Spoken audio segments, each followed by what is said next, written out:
अस्सलाम वालेकुम, मैं मुज़म्मिल अवान एक बार फिर आपकी खिदमत में हाजिर हूँ। आप देख रहे हैं मेरा YouTube channel heart talk. Channel को सब्सक्राइब करना मत भूलिए, बेल आइकन पे प्रेस कीजिए और चैनल को सब्सक्राइब कीजिए। आज हम जिस मौजू की तरफ बात करने जा रहे हैं वो बड़ा इंटरेस्टिंग मौजू है।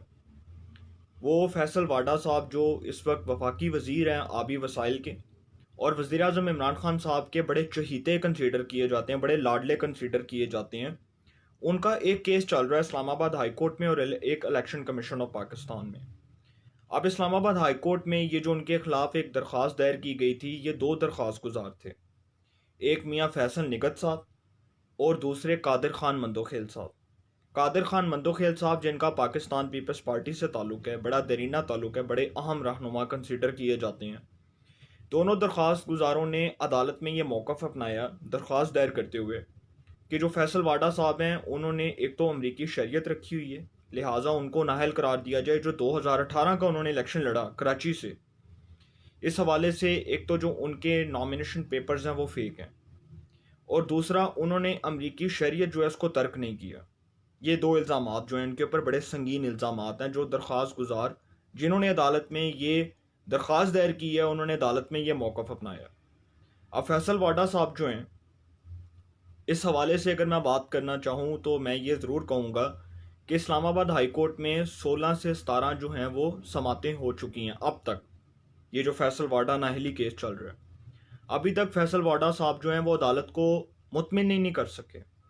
जो ऑनरेबल जज हैं इस्लामाबाद हाई कोर्ट के जस्टिस मियां आमिर फ़ारूक साहब, उन्होंने खुद कहा कि फैसल वाडा साहब जो हैं उनका रवैया दुरुस्त नहीं है, उनका रवैया काबिल अफसोस है। उनके जो वकील हैं, फैसल वाडा साहब के जो वकील हैं, उनसे ये जो है वो इस्तदा की गई कि उनको कहें कि अदालत में पेश हों, सबूत जमा करवाएं, अदालत में आके जो है वो साबित करें कि जो उन्होंने अमरीकी शरीयत रखी है उस हवाले से वो अदालत को मुतमिन करें, अपने दलाइल से मुतमिन करें।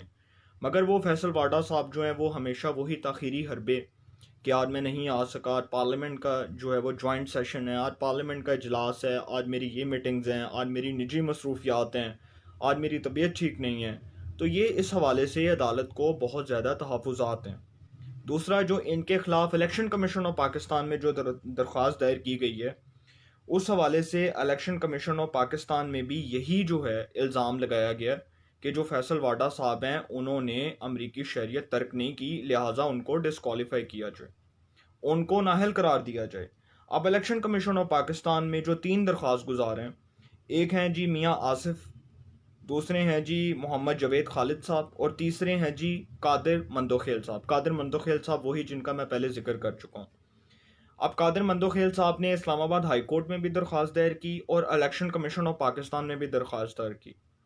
और फैसल वाडा साहब जो हैं उनके रवैये को सामने रखते हुए जब इलेक्शन कमीशन ऑफ पाकिस्तान ने उनको तलब किया, वो नहीं गए। उनके वकील साहब जो हैं वो भी इलेक्शन कमीशन ऑफ पाकिस्तान को मुतमिन नहीं कर पाए, और इलेक्शन कमीशन ऑफ पाकिस्तान के सामने फैसल वाडा साहब पेश नहीं हुए, जिसके बायस उनको 50,000 रुपया जो है वो जुर्माना किया गया। मेरे ख्याल में 50,000 रुपया जो है वो बहुत कम है मेरे लिहाज से। फैसल वाडा साहब ने जो हरकत की है, मेरे लिहाज से इनको 2 करोड़ 3 करोड़ जो है वो जुर्माना करना चाहिए था। क्योंकि जब एक जो है वो एक एक जो शख्स है वो अदालत को जो है वो मुतमिन नहीं कर सका, अदालत की ऑब्जर्वेशंस के ऊपर अमल नहीं करता, अदालत के अहकामात को नहीं मानता, उसको तस्लीम नहीं करता, तो ऐसे शख्स को जुर्माना करना मेरे ख्याल में ये एक बहुत छोटी सज़ा है।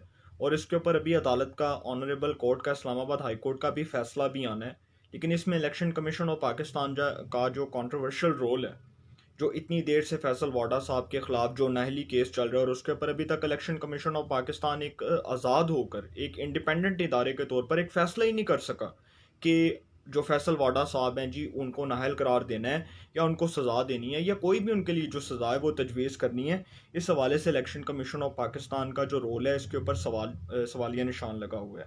फिर उसके बाद ये अब 24 फरवरी को इलेक्शन कमीशन ने इनको ज़ाती हैसियत में तलब किया फैसल वाडा साहब को।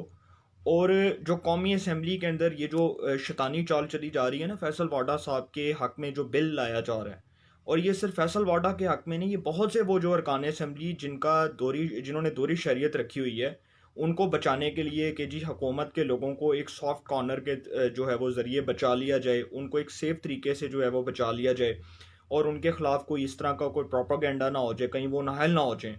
अब देखें कि ये गवर्नमेंट जो है ये करती क्या है कि एक तो फैसल वाडा साहब का केस चल रहा है इस्लामाबाद हाई कोर्ट में और इलेक्शन कमीशन ऑफ पाकिस्तान में, और उनको बचाने के लिए ये कानून साजियाँ करने की कोशिश हो रही है कि किसी तरीके जो है ना वो फैसल वाडा साहब के हक़ में जो है वो तरमीम कर दी जाए। और इस तरह के बहुत से अरकान असम्बली जिनका हुकूमत से ताल्लुक़ है, जिन्होंने दोहरी शरीयत रखी हुई है।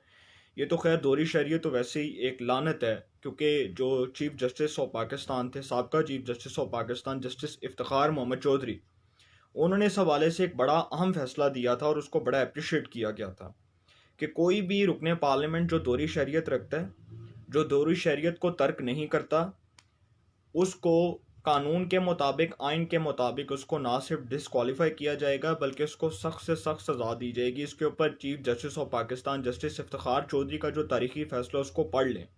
उस फैसले में बहुत वाज़ेह तौर पर लिख दिया गया कि कोई भी रुकने पार्लियामेंट जो दोहरी शरीयत रखता है, जो दोहरी शरीयत तर्क नहीं करता और यहाँ पर आकर इलेक्शन लड़ता है, चाहे वो सेनेट का इलेक्शन लड़ता है, कौमी असम्बली का लड़ता है, प्रोविंशियल असम्बली का लड़ता है, वो इस अहल नहीं है कि वो हमारे जो है वो इंतखाबी निज़ाम के अंदर जो है इस चीज़ की गुंजाइश नहीं है। और बहुत अच्छी बात की इफ्तिखार चौधरी ने इस हवाले से। इफ्तिखार चौधरी का जो फैसला था वो जो है वो बहुत तारीखी फ़ैसला था। अब इलेक्शन कमीशन ऑफ पाकिस्तान में ये जो सारी समातें हुई हैं और ये जो इस्लामाबाद हाई कोर्ट में समातें हो रही हैं फैसल वाडा नाअहली केस की, इसमें बज़ाहिर तो यही लग रहा है कि फैसल वाडा साहब के पास सबूत के तौर पर कुछ भी नहीं है और वो अदालत को मुतमिन ही नहीं कर सके। पहले दिन से मैं ये बात कर रहा था, मैंने पहले भी इसके ऊपर कुछ दोस्तों से, कुछ जो कानूनी माहिरीन हैं उनसे मैंने मशवरा किया, तो उन्होंने कहा कि जी फैसल वाडा साहब जो हैं वो इसके ऊपर ताख़ीरी हरबे आज़मा रहे हैं और फैसल वाडा साहब के पास अगर कोई सबूत होते तो वो अदालत में पेश करते। जहाँ पर इस्लामाबाद हाई कोर्ट ने उनके रवैये के ऊपर ये बात की है, वैसे फैसल वाडा साहब का तो जो रवैया है वो तो वैसे बहुत काबिल अफसोस है। और इस हवाले से जब इलेक्शन कमीशन ऑफ पाकिस्तान में जवाब जमा करवाने की बारी आती है तो फैसल वाडा साहब वैसे ही पेश नहीं होते। अच्छा, इस्लामाबाद हाई कोर्ट में जो इनके वकील हैं ना, उनसे पूछा गया कि जो फैसल वाडा साहब हैं उनके हवाले से जब इस्लामाबाद हाई कोर्ट में ये बात पूछी गई तो उन्होंने कहा कि जी मैं अपने जो है ना वो फैसल वाडा साहब से पूछ के बताऊंगा कि उन्होंने अमरीकी शरीयत जो है वो तर्क क्यों नहीं की। जब अदालत ने ये सवाल किया कि आप पूछें, कि वकील साहब से कहा गया कि जी आप उनसे पूछें कि जी उन्होंने अमरीकी शरीयत क्यों रखी हुई है अभी तक, ठीक है, तो उनके वकील कहते हैं कि जी मैं उनसे पूछ के बताऊंगा, मैं इस बारे में जो है वो नहीं जानता। ये वकील साहब का जवाब है कि जी मैं नहीं जानता। बंदा पूछे कि आप तो केस लड़ रहे हैं और आपको यही नहीं पता कि जो फैसल वाडा साहब हैं जिनका आप केस लड़ रहे हैं, जिनका मुकदमा लड़ रहे हैं आप अदालत में, आपके पास सबूत के तौर पे कुछ नहीं है, तो आप अदालत को मुतमिन कैसे करेंगे। ये वकील साहब के जो हैं ये अल्फाज हैं। अगर यही यहाँ पर ये देखें, अगर यहाँ पर कोई नून लीग का रहनुमा होता ना, अगर यहाँ पर पीपल्स पार्टी का कोई रहनुमा होता तो शायद उसको बहुत सख्त से सख्त सज़ा दी जाती। और मैंने जैसे कहा था कि ये जो लाडले हैं इस निज़ाम के चहीते जो हैं, उनके लिए कोई और कानून है और उनके लिए कोई और कानून है। तो ये जो कानून है ये ख़त्म होने चाहिए। ये इस मुल्क में ये दो कानून नहीं होने चाहिए, एक कानून होना चाहिए और एक कानून के मुताबिक ही सबको सज़ा मिलनी चाहिए। एक कानून के मुताबिक ही फैसला होना चाहिए कि कौन सही है और कौन गलत है। अब ये जो सारा केस है, इसमें अदालत ने जो नॉमिनेशन पेपर्स के ऊपर सवाल उठाया फैसल वाडा साहब के, एक बड़ा अहम सवाल है। और इस हवाले से जो फैसल वाडा साहब ने मेरे लिहाज से जो नॉमिनेशन पेपर्स अदालत में सबमिट करवाए हैं और इलेक्शन कमीशन ऑफ पाकिस्तान में सबमिट करवाए हैं, उसमें डंडी मारी गई है। डंडी से मुराद ये कि वो जो नॉमिनेशन पेपर्स अदालत में और इलेक्शन कमीशन ऑफ पाकिस्तान में जमा करवाए गए हैं वो फेक हैं। और वो फेक इसलिए हैं क्योंकि अगर वो सीनियर एंकर पर्सनस ने जो टीवी पे दिखाए हैं, वो जो टीवी की स्क्रीन के ऊपर वो जो नॉमिनेशन पेपर्स दिखाए गए हैं, वो बज़ाहिर कुछ और है और फैसल वाडा साहब जो बताते हैं वो कुछ और है, हकीकत कुछ और है। हकीकत से बरक्स जो है वो फैसल वाडा साहब का बयान वो हल्फी मौजूद है और जो बयान हल्फी फैसल वाडा साहब लेके आते हैं मीडिया के ऊपर वो फेक है, उसमें कोई सदाकत नहीं है, कोई हकीकत नहीं है। लिहाजा इस हवाले से जो इलेक्शन कमीशन ऑफ पाकिस्तान है उसके ऊपर तो मुझे बिल्कुल भी ट्रस्ट नहीं है, क्योंकि एक ऐसा इलेक्शन कमीशन जो आज़ाद और ख़ुद मुख्तार इदारा बन सकता था लेकिन वो नहीं बना। लोग कहते थे ना कि यार वो जो जस्टिस वो जो थे, वो जो इससे पहले मैं नाम भूल गया उनका, सॉरी, जस्टिस रिटायर्ड सरदार रजा साहब, वो जी बड़े इंडिपेंडेंट तौर के ऊपर जो है वो काम करेंगे। वो 2018 के इलेक्शन में वो जो सारा आरटीएस सिस्टम बैठा ठप्पा लगा, वो जो है ठप हुआ आरटीएस सिस्टम, उसके बाद जो ठप्पे लगते रहे, जिस तरह फेक वोट्स निकले, वो सारा मामला कंट्रोवर्शियल हुआ। और उसके बाद ये जो अब नए इलेक्शन कमीशन, ये जो चीफ इलेक्शन कमिश्नर आए हैं, इनके ऊपर भी एक यही सवाल उठ रहा है कि भाई इनके होते हुए कौन सा इलेक्शन कमीशन ने पहाड़ खोद दिया है, कौन सा जो है वो अच्छा काम कर लिया है, कोई एक काम दस दो सानू जेड़ा उन्होंने अच्छा काम किया होए। तो इलेक्शन कमीशन ऑफ पाकिस्तान के ऊपर ट्रस्ट करना मैं समझता हूँ एक बेवकूफ़ी है। ऑनरेबल जो जज हैं इस्लामाबाद हाई कोर्ट के जस्टिस आमिर फ़ारूक साहब, वो इसके ऊपर एक फ़ैसला देंगे और अदालत के ऊपर जो है वो हमें इतमाद है। जो भी अदालत की ऑब्जर्वेशंस होंगी इसको कबूल करना पड़ेगा। इंशाल्लाह फिर मुलाकात होगी। अपना बहुत ख्याल रखिएगा। अल्लाह ताला आप सबको खुश रखे, दुआओं में याद रखिएगा।